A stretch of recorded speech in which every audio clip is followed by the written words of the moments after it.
Hello. We were frozen. And now, where am I?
Hello. Can you hear me? I can certainly hear you. I can see people in the chat too. Oh, okay, good. I wasn't sure what happened there. We were back on, and then you couldn't hear me. Did you see me? I don't know. Yes, I can see you. Can't people hear us? This is the next question. So many questions. The night that Daniel died. We're just going to sing. It's a singing show. Oh, Roger can hear us. Good. Okay. Good. Let's do All it. right. Brother, what a night it really was. Was the night that Daniel died. I love that song. Oh, it's so good, isn't it? Paper Lace. The boys are back. That's what Matt said. Boys are back. Boys are back. Sorry about that. I guess we were like, oblivious to the fact that nobody could see or hear us. But that's kind of the best way for this show, I think, is if nobody... I think so, too. If no one could see or hear us, what a wonderful world this would be. I was talking to one of my social media people the other day, and I was talking to her, and all of a sudden she froze because her internet went down, and just the look on her face was her judging. It looked like she was judging me. And I was like, what did I say? And then she came back on like 2 minutes later. I'm like, I really thought you were silently judging me for the entire 2 minutes that you were rebooting your system. She's like, no, of course not. Like, what's going on? I'm like, okay. Anyway, the night that Daniel died with Jerry, Albert, and Tony Crabtree. We were sort of obsessing over the fact that the Tamarind Seed was the shopper matinee at 10 a.m. Yeah, Julie Andrews at 10 a.m. It's a good time for Julie Andrews. Why not? Yeah. Right. Hey, right after your tea, you have some Julie Andrews. You get the kids off to school. You get the husband off to work. And then you got 10 a.m. You're like, that's good. What do? You're the shopper matinee. This is not me saying this. This is the 60s, right? This is the roles that people put people in. I would have been that guy. I'm like, let's go to the shopper matinee and see the Tamarind Scene. These were kind of blurry, blotchy ads, but I included them anyway because this is kind of... I like that the rated R is above the logo. It's just like, throw it in. It doesn't belong here. This movie earns its R rating. There's some pretty graphic violence in it, although there's nothing really all that mind-blowing. Most of what we get to see in this movie in the way of gore is like after the big event has already happened. The aftermath gore. But that's very Herschel Gordon Lewis, right? Where it's like, oh, it's easier to see that than... We don't have the budget to make knives that look like they're going into a body. We have the budget to show what it looked like.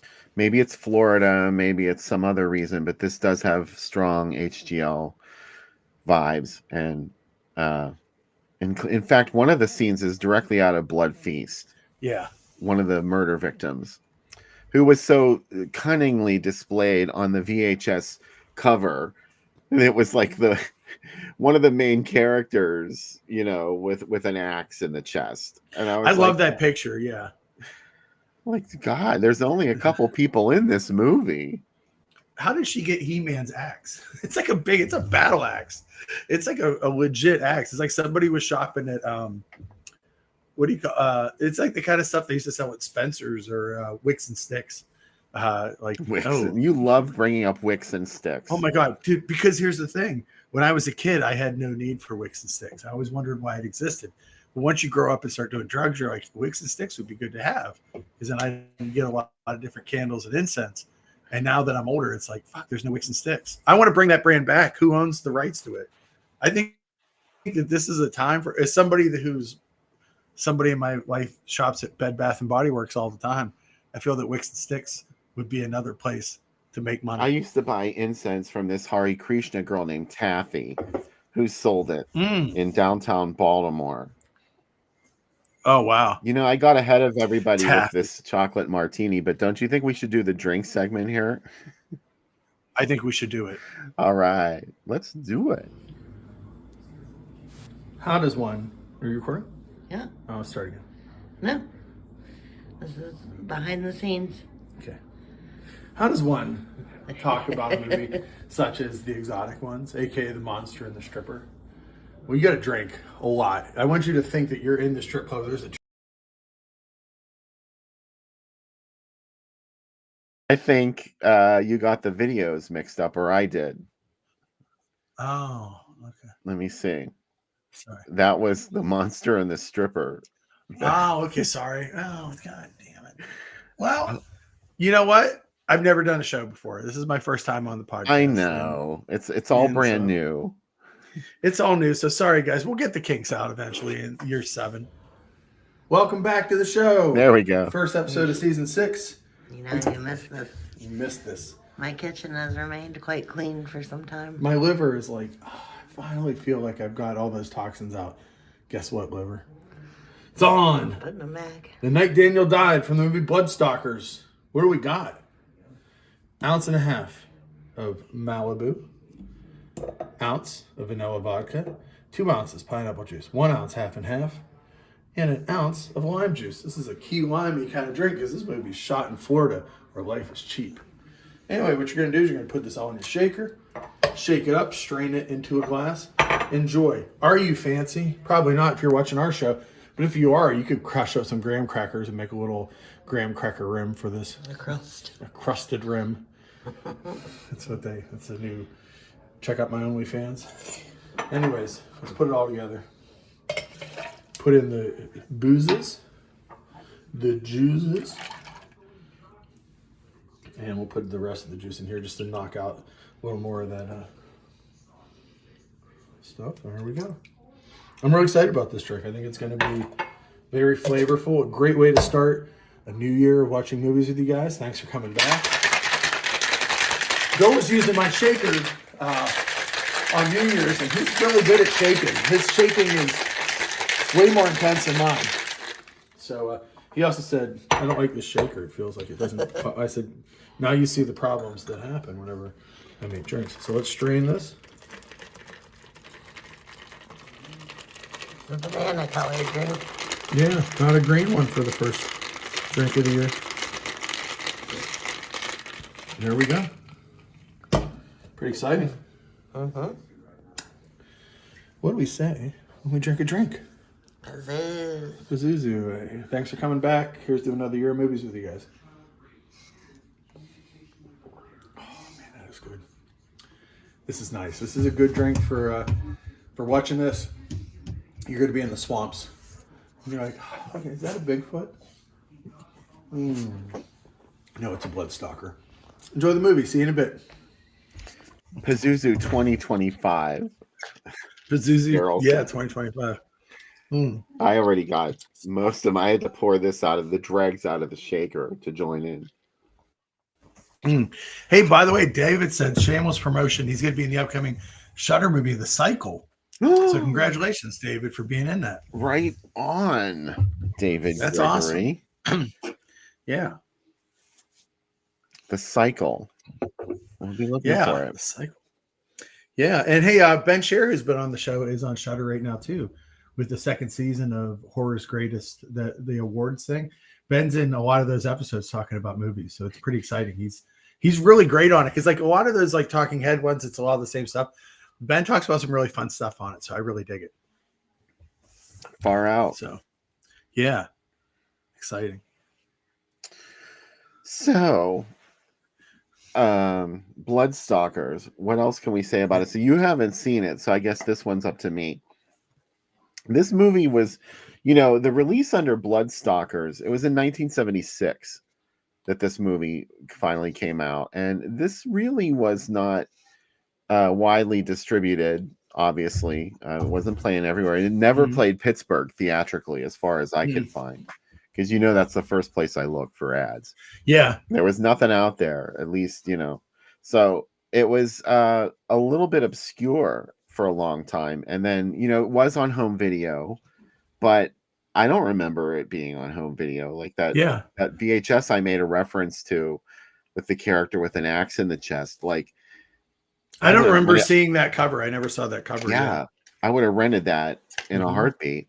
Yeah. So I didn't really know anything about this movie for a long time. And then, there was the home video version. I think it was kind of like a crappy transfer. And then Garage House Pictures put it out on a beautiful Blu-ray. And that was when I rediscovered Blood Stalkers, because I had seen the beat up version. And of course, it doesn't have to be all fixed up to be a good movie, but I don't know. It helps you take the movie a little bit more seriously, I think, anyway. Like it kind of fixes it up a little bit and makes it a little more palatable. And any movie can look good on a blurry, crusty old home video, but when you get something that's all crystal clear on a Blu-ray and look at it, and I think this movie really does hold up. It's extremely low budget. It's got a lot of, creaks and groans in it, production values, and the script is ludicrous, which is another reason that I love it. Of course, not a negative in any way, because this movie, you're not going to believe any of these people or where they're coming from. It's just going to be a total cringe fest with suspense and terror. They exist to be murdered. Feels like a movie. This movie isn't made for the drive-in, right? It feels like that's the place to see this. Mm-hmm. Yeah. Yeah, it's the kind of movie, although, like I said, I don't know. This is like in the annals of time, like back when I started doing IMDb first and finding things on there via that. Somebody wrote this movie up like it was a really super serious Vietnam statement. And I was like, huh? I don't know. After I saw it, it's not that. I mean, Death Dream is more of a statement about Vietnam. But isn't that interesting that where outside of Coming Home and The Deer Hunter, most mainstream movies weren't confronting Vietnam yet, right? And the fact that Coming Home, yet movies like this and Death Dream do it. Do you know what I mean? I think that's really interesting. Yeah, they got there first. I mean, they can't really. They weren't being totally serious with it, and I guess a lot of people would take it that way because it was a horror movie. They would just write it off as not being a serious film. It gives them the license to do it, but it's interesting that the to me, horror is always about the exploration of the other or things that make us uncomfortable. And by putting it into that context, are we more comfortable discussing the issues of our country through that? So I think that's an interesting way of looking at this movie. And yeah, Thomas says this fits in with a Charles Pierce movie. Yeah, that feels like what I like about regional films like this is it's also movies being made in places where people can see their area and their legends and their people. Do you know what I mean? In a movie and local actors in it. And I think that's pretty cool. Yeah, I agree. In fact, one of the things that I had up there, let me see if I can find it real quick before we go to the movie. By the way, it's on Tubi. The link is on Groovy Doom. If you're too lazy to just go to Tubi and type in Blood Stalkers, there is a link on Groovy Doom. So go check it out there. It's the nice fixed up version. I think there's going to be somebody else that's putting this out. If I'm not mistaken. It's coming out by who? Do you know? I don't know who, but obviously there's a 4K of it. So, from a new scan of it whenever we see this. So somebody's putting it out. This feels like a Vinegar Syndrome would be a good company to put this out. It feels like it fits into their world. Yeah, I think it's one of the biggies that's putting this out again on 4K. So that's going to be Yeah. interesting to see this. I mean, Harry's version looks beautiful too. And sometimes, I've seen some things that have been too cleaned up, and too fixed up, like that horrible AI aliens thing that happened not too long ago. And Yeah. it's just cringe. So, it shouldn't look too crystal clear, but why not do a 4K if it's totally preserving the movie even more effectively, I think, if it's a 4K, because that's what people are into now. I am not. I know you have a nice 4K TV, Mhm. don't you? Yeah, I do. Your whole setup is beautiful. Thank you. Yeah, but you know what? I also watch a lot of movies that aren't that are really beat up on it. So I think it's sometimes like we talked about before, like City of the Living Dead. I first saw in a beat up VHS format, and like to me, that's the version of that movie that means the most to me. Because that's what I saw it in. Conversely, I get to it in the what we got in the mail, but the new uh, Russ Meyer Blu-rays are like seeing a new movie for the first time. Like, do you know what I mean? Like seeing, like, I did not expect them to look this good, the several ones that are out. So it's really like it's been a joy That's to watch really those. exciting. Talk about something that we never thought would happen. Those Russ Meyer Right? movies Oh my! getting fixed up like that. Wow. It's spoiler for this week on the site. Not the David Gregory's in our chat, but Severance David Gregory and I talked last night. It's going to be on the site and the podcast, but we talked a lot about, especially the Beneath the Valley of the Ultravictions. That print was destroyed. It was outside for some time, like in a garage. It had water damage, and we really talked a lot about what it took to save those and what it took to convince the Russ Meyer estate. For years they thought that Severn was a strictly horror label. So he said a lot of their releases were in the sexploitation movies were strategic releases to get the Russ Meyer estate to see them as more than just a horror label, and to have them. So I thought that was a really interesting thing that we talked about. So look for that this week on my site. And do what you got to do to get Yeah. stuff like that, because That's what they said. They said that this is like the biggest deal to them, because like the fact that they're part of, that was my biggest worry that I said to him. This, like, it felt like outside of like the Criterion movies, Beneath the Valley of the Dolls, or Beyond the Valley of the Dolls, and maybe Faster Pussycat, most people couldn't see all the Russ movies, right? Or if they saw them, they're seeing them in really beat up footage, or from the last era, not in like the most modern saving version, 4Ks of these. And I was worried that people would only see his movies as things they saw clips of on the internet or photos. And the fact that they're part of the, thank you, Matt. They're part of the goal of, they said the estate's goal was to make these available in the best formats possible, and them helping them is a big deal to them. And it's like, to me, that's the biggest film preservation story. And maybe I know there's bigger movies, more important movies to people, but these movies are very important to me. And seeing like Vixen look the way that it does, I mean, that's pretty awesome. Like, I never thought that this would happen, honestly. I know every movie's supposed to come out, but not like in this level, in this look. And one of the things I thought is really interesting, another spoiler for the thing, is they asked, the estate wanted them to have the Bosom Mania look, to look like the VHS releases, to have that same trade dress. And that was really important to them. And when I got my copies, I was like, wow, that's awesome, because this is the same ones that I saw at Incredibly Strange Video when I first rented them. Like that look, and the fact that I have those now on my shelf in a better format than those, but in something that echoes it. And it's like a continuum of what Russ wanted his movies to look like, even past his death. And this is probably the best you're ever going to see them look outside if you went to a theater, and maybe better, because I'm glad they stood up for that, because that's something that really annoys me sometimes. I know that it's a marketing technique. Yeah. Okay, but when I buy a movie, look how cool that looks. I mean, that's how these should look. Yeah, right. Exactly. They should look like this. Yeah. Why would you want to buy it if it didn't look like that? But see, now people are into slip covers and like these fancy slip covers with brand new art. And I don't know, I want to see the original one sheet on the front. Like, I want that to be it. I want it to look like a media VHS release, or, Wizard Video. If you want to get fancy and do a slip cover, make it look like that. Don't give me like, I love that these movies are coming out, and that there's an opportunity for people that have only heard about Beyond, like, you know, I'm sure they've seen Beyond the Valley of Dolls. It's Criterion has it in print. It's easy to see. But like Russ is more than one movie. And like to see Vic, like I saw Vixen in a totally different way than I had ever seen it before. And like it actually moved up on my list of his films, doing of ones that I liked. And like I'm so excited for them to release more of this stuff. Because it's like this is what should be in your collection.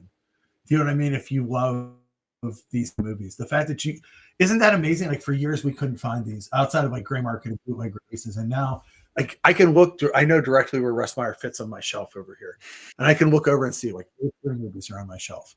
Like that's a big deal to me. Like you know where to go for your bosom mania.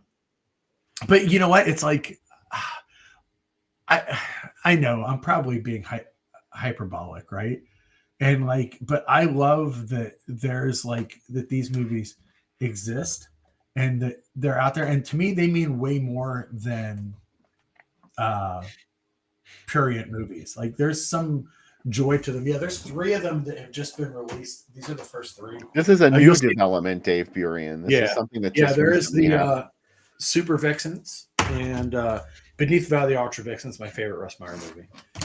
You know, it's crazy to me that is your favorite Russ Meyer movie. It's so good, but it's hard, right? Because I think at any time, whatever the new one that I watch becomes my favorite movie.